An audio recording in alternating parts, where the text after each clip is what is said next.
Here's the thing. For everybody listening, don't make the same mistake the Bengals just did in any facet of your life.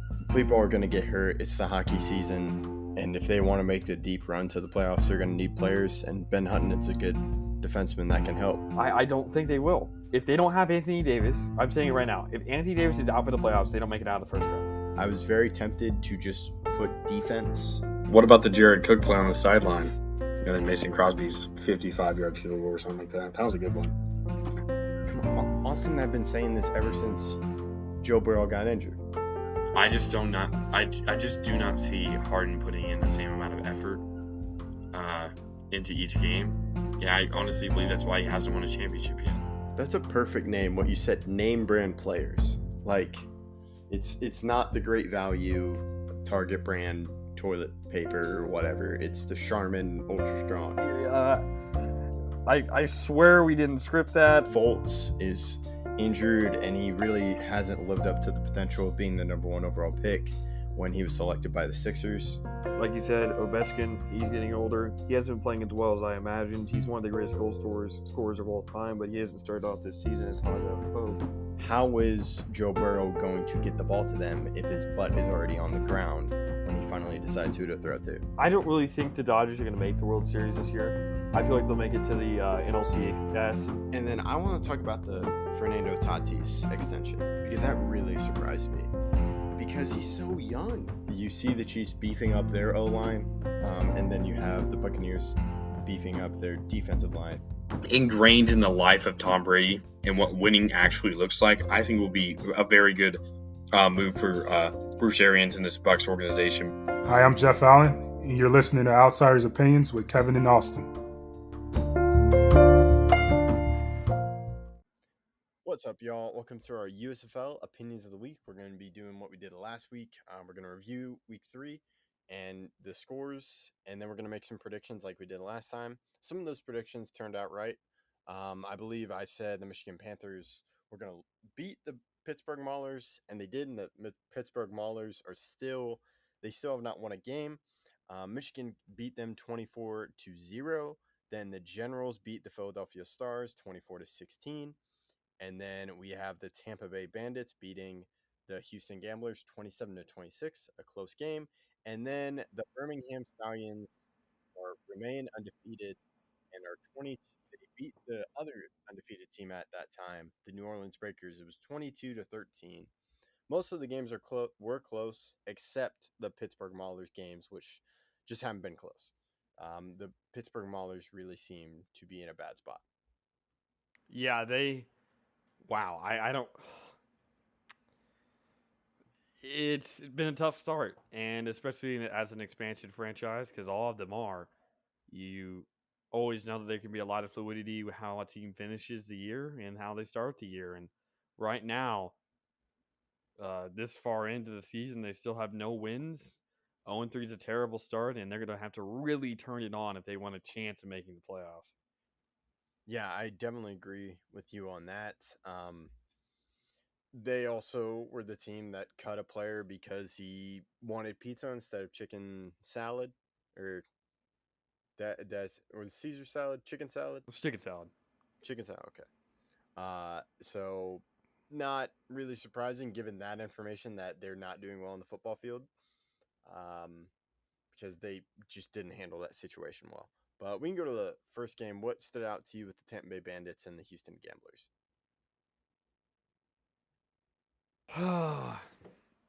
It was a really good game, and all of them were really good except for the Maulers Michigan game, which is it's tough. But the Bandits move into 2-1, and that's a good start. 2-1 or 3-0 is really what you want to be right now, especially with so many, with so little teams in your league. But the Bandits barely pulled it out. Houston now falls to 1-2, so they're at a tough start for the year, but they're still not out of it. 1-2 is not terrible, but the Gamblers are on a side where they're fourth in their division, or I guess conference. In the South, they're 1-2, while the Bandits, Breakers, and Stallions are all above them. Breakers and Bandits obviously being 2-1. Yeah, and then we'll go to the Stallions and Breakers. Stallions pulled out.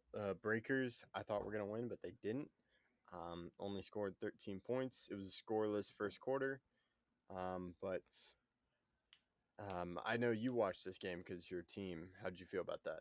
Yeah, it was tough. They got the ball back after a block punt, but couldn't do enough with it. The Breakers special teams is, man, if all those guys could go to the Packers, that'd be beautiful. Because if the special teams of the Packers was as good as the special teams of New Orleans, we would have won a Super Bowl last year. But that is what it is. The Stallions held on. They kicked a field goal at the very end to push it to a two-score deficit, and that was really it. It was a very interesting game, and I liked what I saw, even though they lost. Yeah, and now we've kind of talked about the Maulers. Maulers didn't score, and the Michigan Panthers have done well, and they scored 24 points.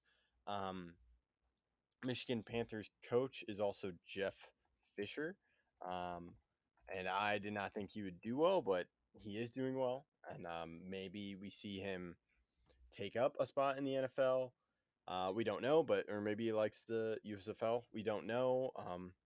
The Panthers scored 16 points in the first quarter, and they would not score again until the fourth. But it's just um, quite a performance from them, especially in the first quarter. But I think we can kind of skip over that because not really much to talk about. It wasn't that close. We'll go to the New Jersey Generals and the Philadelphia Stars. Yep, and this was another one-score game. It seems like there's always three close games, and one that game is just a blowout. And And it's just the unfortunately, Maulers. your team was the Maulers, and they were the team that got exposed this past week. But Generals versus Stars, close game. Philadelphia falls to 1-2. Generals fall to 2-1. That means the Generals, they're the only 2-1 team in the North. They get the number one seed right now. The Stars are second. They're 1-2, and they're there because of point differential. Uh, I guess it's not for point differential. I thought it was. I guess it's points for. That's the difference because the Panthers are plus 15, the Stars are -7, but it could be head to head. That's what it could be. Let me see if the Stars played the Panthers. I believe they did. Maybe They're not. gonna No, they play the didn't. They Panthers. didn't. They didn't. So I guess we'll They're find out who's the better between those two teams that are tied at 1-2 in the North to get that last seed. But it's lucky because the Maulers are only one game back right now of a playoff spot because of how poor the North looks. So while the South has three teams above 500, the North only has one, and that's the Generals after this win. yeah. So I think you were talking about the Stars and Panthers, and they are playing this week, week 4. We're getting close to halfway. Philadelphia Stars will play the Michigan Panthers on Friday. Who do you think wins this one?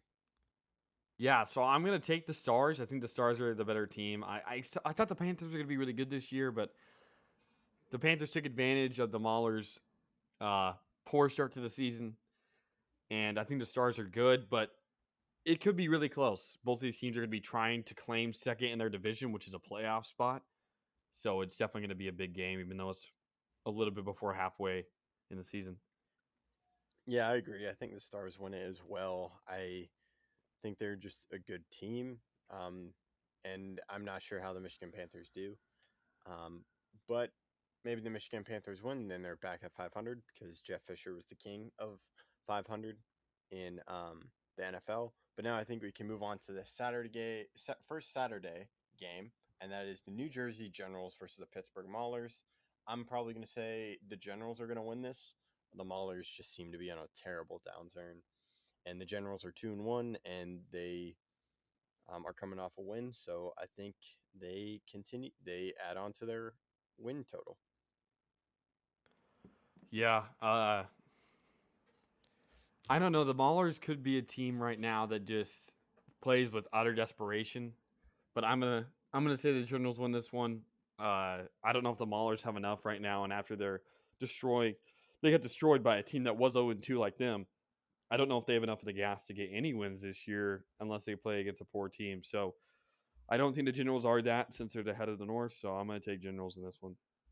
Yeah, so we are agreeing once again. Now we go to the final game.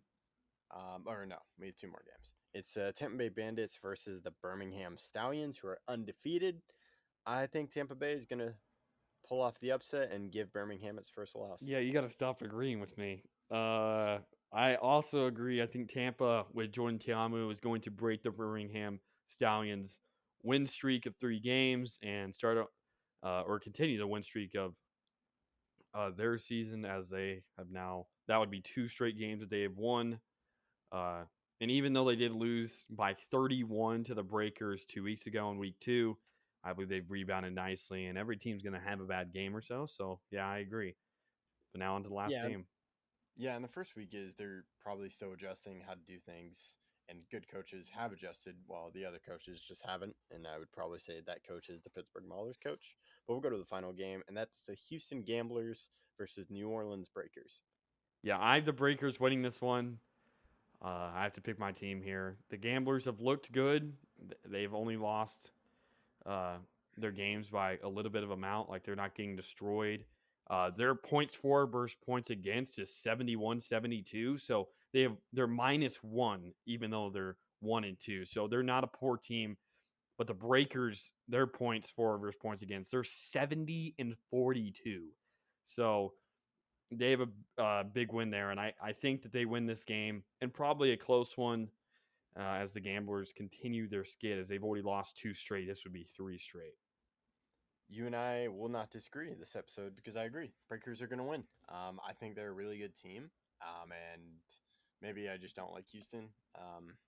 We'll have the New Orleans Breakers both winning. I think they're a solid team. They have really good units all around. Something the Packers did not have in the playoffs, like their special teams unit. That is true. So that is it. We'll have to see. Maybe we'll be able to see games. Busy with other sports, but I'm very intrigued to watch. I think I'm going to try to watch the Generals and Maulers game on Saturday because it is on Peacock, and it's not like what the Super Bowl was on Peacock, but the Super Bowl was also on NBC. I don't know. Do you have a Peacock account? Yeah, I do. Okay. I have one too because it's one of my favorite shows ever, but I've never really watched sports on it. I remember watching it for like the Olympics, and I just heard of how bad it was. Yeah, and this may be a dumpster fire if it's bad commentating plus a bad team on the field. That'll be not the prettiest sight to behold. Well, yeah, I don't know if I'm going to be able to get to the commentary. Like, I've heard it's just difficult, like, getting on to Peacock and, like, the connection issues. So, that's something that's caught my eye. I still need to find a game where Jason Garrett is commentating. So, I'm surprised I haven't said that earlier. I think the first episode I've mentioned it, of Jason Garrett being a color commentator. But we'll have to see. I'm very excited. We'll see how the viewership goes because they're competing against the Stanley Cup playoffs and the NBA playoffs. But we'll have to see, and that's all we got. Any final thoughts, Austin? I'm excited. I want the Breakers to start 3-1. That'll be a good start. Yep, we will see, and we'll be talking about that next week when we review this week. Thank you for listening to Outsiders Opinions.